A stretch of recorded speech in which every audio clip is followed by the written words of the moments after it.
I'm an economist. One day I thought that was the most boring label I could give to myself. But I don't believe that anymore. The future is changing, today is changing, society is changing. And we economists, even we economists, can be people of creativity, of innovation, of pioneering. But that is if we change the economic curriculum radically. And I think that change is necessary everywhere. In universities, in business schools, in high schools, on-the-job training, international baccalaureate. We have to question the values of economics. Why? Because today, humanity is facing a challenge that we've never faced before. We live in a totally unsustainable society, a society that is costing us the earth, and we have to transform that entire thing to a society that is sustainable. That's big. One of the key systems of our society is our economy. It's one of the most strong drivers of destruction, the way we produce, what we produce, how much we produce, where we produce it, how we transport it around the world, what we do for a living, what we buy, what we sell, how we spend our money, and even the design of money itself. So this economy needs radical transformation. And I would like to tackle this at the source. And the source is what lies under that economy. The economics, the value system, the belief system, theories and the models and the tools, or if you want, the moral philosophy that we hold. And that is the field of economics. And I'm going to tell you what I believe should be 5 principles of a radically new economics curriculum. Ecological integrity. You must have all noticed that the word ecology and the word economy have the same source. Eco, oikos. In Greek it means home. Ecology is the oikos logos. The logos is the logic, the rules of the home. Nomos, economy, is our behavior. How do we work? How do we relate within that home? So an economy is always embedded in an ecology. And if the economy doesn't behave according to the rules of the ecology, you get a very dysfunctional household. And that's exactly what we see today. So I believe every education, and amongst others, economic education, will have as its core to prepare students, people, to play the best role possible in this transformation towards a sustainable society. Now, what does sustainability mean? It's not turning off the light. It's not just buying half the plastic bags that we used to buy. It's not cutting carbon emissions by 20% to 1990 levels. Those are all actions that diminish the damage that we do to the world. But they don't fundamentally change the course. I'm looking for real sustainability. What is a healthy system? What is a system of right relationship with all the other living beings? That's what we're going to work towards. So if the core of economic education is creating mutual beneficial relationships, and that is very different than what economics today is all about, which is using scarce resources as wisely as possible to create as much human wealth as possible. So even the word resource tells us something about how we relate in the world in this oikos. A resource is there saying, well, it's an input for us. It is there to become something else. It's not there for itself. It's a resource. Some people call it natural capital. That's even more economic. Saying, well, yes, you are nature, you are a tree, or a fish, or you're a mountain, but I think you are natural capital, input of value for us to make a profit from in our human economy. So at the core of our new economic curriculum lies the understanding that there are no resources, there are relations. Everything that's alive is our relation, and our well-being is the well-being of all our relations.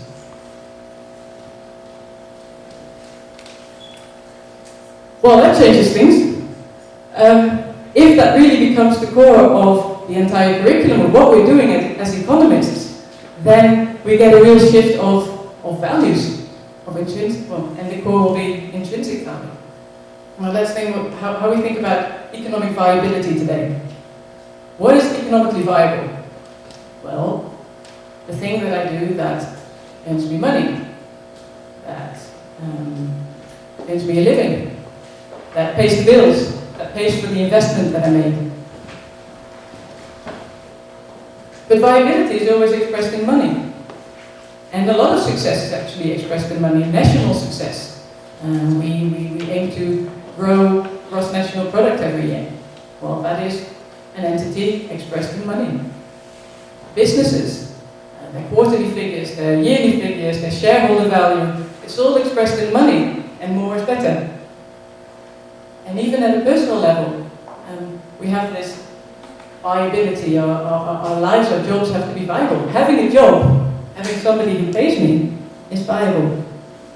Even if I work for a gold mining company, for example, and by getting gold out of the ground, we use a little cyanide and it kills the fish and it kills the river and it kills the people downstream. Still, having that job pays my bills. Not having the job does not pay my bills. Even if I spend the entire day planting trees or taking care of children or cooking for my entire community, not having that job does not make me the living. So somewhere, our current economic system, it gets confused between the intrinsic value and the money value of things. And so in the new curriculum, we have to truly realize that we can't meet our needs by money, only by life itself. If I'm hungry, I need food, not money. If I'm thirsty, I need water, not money. If I'm cold, I need shelter, or a coat, or maybe fire. But money itself can't warm me up. It's not alive. If I want to live, then I need oxygen, and a tree, or a plant that's photosynthesizing. So if I want life, I need life. So money gets a very different role. It's a secondary role, or maybe not even. Money can only be there if it serves the creation of life. So what does that mean for economic viability? Well, that gets a whole different understanding. Just as much as growth gets a whole different understanding, development, progress. But viability may return to its original sense. It comes from vita, in Italian or in Latin. Life. Is what I'm doing alive? Or does it generate life?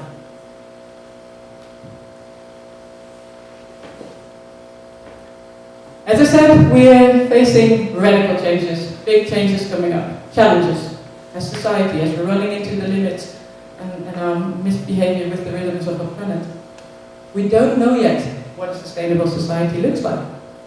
Most of us can't even imagine. I can't imagine. I'm born and bred in this society. This is what I find normal. So, any curriculum that gives us answers may be an illusion. Maybe they are not the answers yet. Maybe we just have to learn our way into the future. Every step we take, we learn something new. And everything that we learn is a temporary truth. And we have to be open to adapting it every time, every year. We bring in the newest scientific insight, or we bring in the latest rediscovering of ancient knowledge, or anything that really helps us creating this ecologically healthy society. But we have to be adaptable. And this is one of the things why I think being an economist is actually exciting, or studying economics is exciting, because it will never be the same. You have to find the truth every day again, and every year.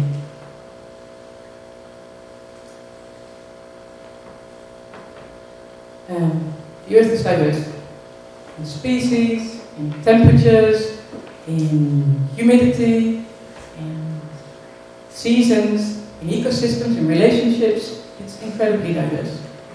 And so if the economy is embedded in the ecology, then economies are also diverse. So just imagine a place in the North Pole, or northern areas of Norway. 6 months in the year it's winter. And then suddenly spring starts. And really quickly, leaves come out, and flowers start flowering, and bees start coming, and everything starts pollinating and growing and ripening. Because it has to be ready, it has to fulfill the entire cycle of life before winter and hibernation starts again. It's a really specific cycle. Mediterranean climates are radically different. Every climate with 4 seasons works radically differently. Or imagine a place close to the equator where there's no winter at all. And the main difference may be day and night, or dry and wet season. Those are all very different realities within the world. And so every place requires its own economy. What has value? What makes sense here? A rural place is different than an urban place, and it may need different approaches and different ways of organizing ourselves as human beings to create most value. So today, most economists are educated the way I was. It's the vast majority of universities and business schools teach the same thing. We create a monoculture of the mind. I was taught what millions of others were being taught, which was one form of neoliberal economics. But monocultures are vulnerable to shocks and to changes. So if the world is going to change a lot, then what do we do with the monoculture? Best way forward is to diversify, to bring in other thoughts from not only other ecosystems, but also other cultural systems. We have a wide variety of cultures in the world, as you all know. Languages, worldviews, behaviors, normalities. One sees reality differently than the other. And these different perspectives need to become part of the economic curriculum. Because only if we learn from a wide diversity, we can actually apply all those different lessons to different realities in today's economy. And very not least one is taking it personal. Today the economy is for many people something out there. That's the economy, here is me. It's crisis, here am I. Consumer behavior is changing. As economists, we study the economy as something that is far away from us. But this is, of course, also an illusion. We are the economy, just as much as we are the planet. So, I don't know whether you ever look at your fingers or the rest of your body. I do, and I think, well, this is the thing that I call Sarah these days. And all my cells and all the water in there and all the atoms have been there so much longer than me. They've been here for millions or maybe even billions of years. And I've been the Adriatic, rocks, shells. I've been cats and dogs and jellyfish. And I've been plants and trees. And now I'm me. And when I die, I'm all the other things again. I cannot not be part of the living system. I will always be part of the living system. And so we're always part of the economy. There is no economy but us. There is no market without us. There is no consumer behavior, there are no market prices without us. We are creating it. And so this is the other reason why I think economics is going to be an incredibly exciting course in the future, because we're going to take ourselves seriously. One example from economic theory, maybe some of you know that there is the Homo economicus, which is supposedly the person, or the behavior of a person within the economy. He behaves like, it's a he, and he behaves like a perfectly rational, perfectly self-interested utility maximizer. I've never related to this Homo economicus, so I don't really behave like that, and I've asked all my students in the past years, and nobody said, yeah, that's me. Nobody. Actually, they even said, I don't know anyone like that. So, if it doesn't describe me, but the textbook says it, and I question it, does it really describe the 7 billion others? Or am I allowed to say, look, we've believed this for 200 years, but we might have to reject it, because I take my experience seriously, then I don't relate to that. We have to reinvent everything that's being told and say, well, does it still hold for the future? And does it serve the future that we want to see? Economics is just a belief system. We can make it. We can decide what we believe. It's our mental models.